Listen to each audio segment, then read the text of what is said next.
People are worried about the stock market and a recession in the United States, but it's becoming more clear that we have to be concerned about China and Europe as well. Joining us to talk about all this, financial expert Terry Savage. All right, so what about the market? What do we got going on? That's why the markets, we've had 3 weeks of down weeks, and everybody's saying, well, the Fed didn't say anything different. I mean, they made it clear they're going to raise rates. Is that why? And I think we've all been so concerned about a recession here, but take a look. If you're living in England, you have massive inflation. The Bank of England's going to raise interest rates there. Europe is worried about a very cold winter. Russia's turned off the natural gas. Where will they get it? China, which we're always worried about growing faster than the U.S., is really still in shutdown for a good part of its economy. And so there's a thought that the global recession could start immediately or very soon outside the U.S.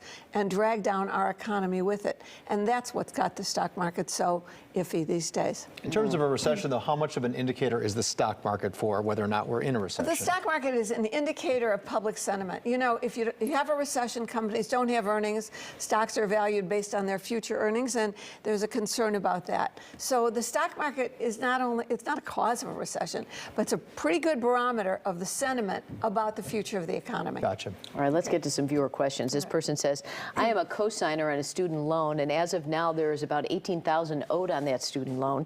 Does the $10,000 forgiveness concern me as a co-signer? The student does not earn $125,000 a year, but because of my financial status, does that affect her forgiveness of the loan? Okay, well, I want to tell you something. Federal student loans don't have co-signers. Those are student loans, and those are the ones being forgiven. So I'm pretty sure from this question, this is a private student loan, and private student loans aren't impacted by this forgiveness. They are not. These are not. These are private loans. Now, the federal student loans, it appears that they're going to include the Parent Plus loans. Those are separate loans that parents sign, but they're federal loans, and they will be eligible for the $10,000 forgiveness based on your household income. But loans with co-signers, there's a big important thing here, are private loans. Those private lenders are not anxious to give you any kind of a deal, refinancing at lower rates. You can go to places like Credible.com and SoFi, and if you have a good credit record, maybe you can refinance that loan down to a lower rate. But private loans are not part of this loan forgiveness. Gotcha. All right, here's another question here. When I reach my full retirement age, can I still work as much as I want to at my current job and collect my full Social Security without penalty?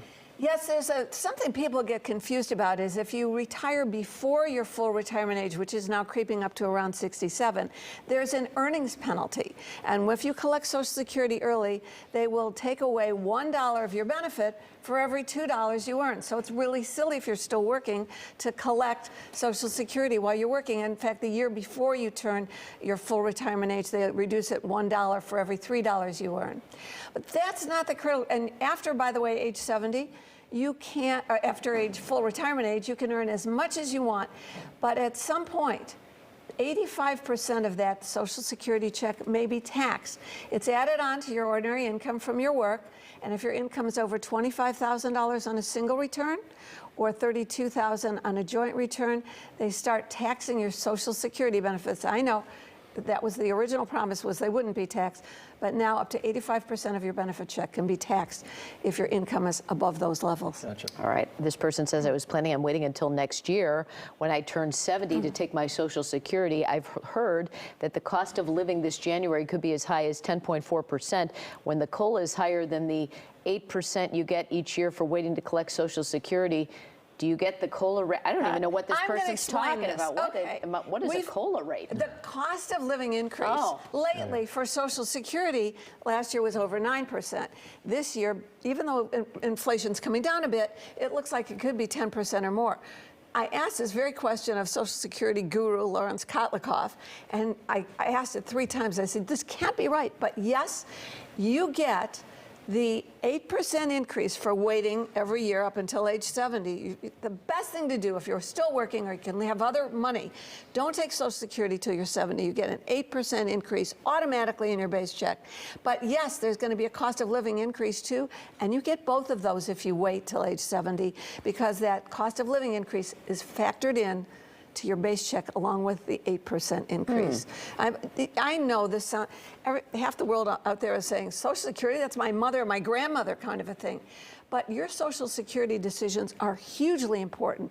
They give you not only a higher check every month for waiting till you're 70, but that's the base in which future inflation increases are figured, so you could really increase your Social Security benefit by almost 50% or more. And the way to figure that out, I'm going to give you a website. Could I do that quick? Yeah, please, go ahead. MaximizeMySocialSecurity.com. That's Kotlikoff, economist Kotlikoff's website. MaximizeMySocialSecurity.com. It costs $40.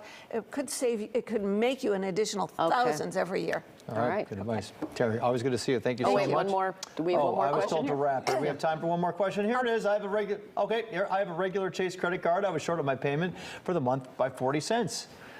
Chase charged me $9.49 in interest. Does this make sense here? Yeah, one quick thing now for all the rest of the people that worry about the credit and so forth. Every year you get a statement, or in your bill if you're getting paper statements with a lot of fine print. That's what's in the fine print. You may have missed by 50 cents. You wrote the check for a wrong amount. They get to charge you interest. Believe me, they're not doing it illegally. That's in the fine print. So if you're going to pay off your bill every month, make sure you pay off the full amount. They could charge you interest on everything that was Wow. outstanding. All How right. the banks make money. Yeah. Unreal. To ask Terry a question, go to terrysavage.com. Good to see you, Terry. Thank you, Terry. Let's check in with Anna around town. Hey, Anna.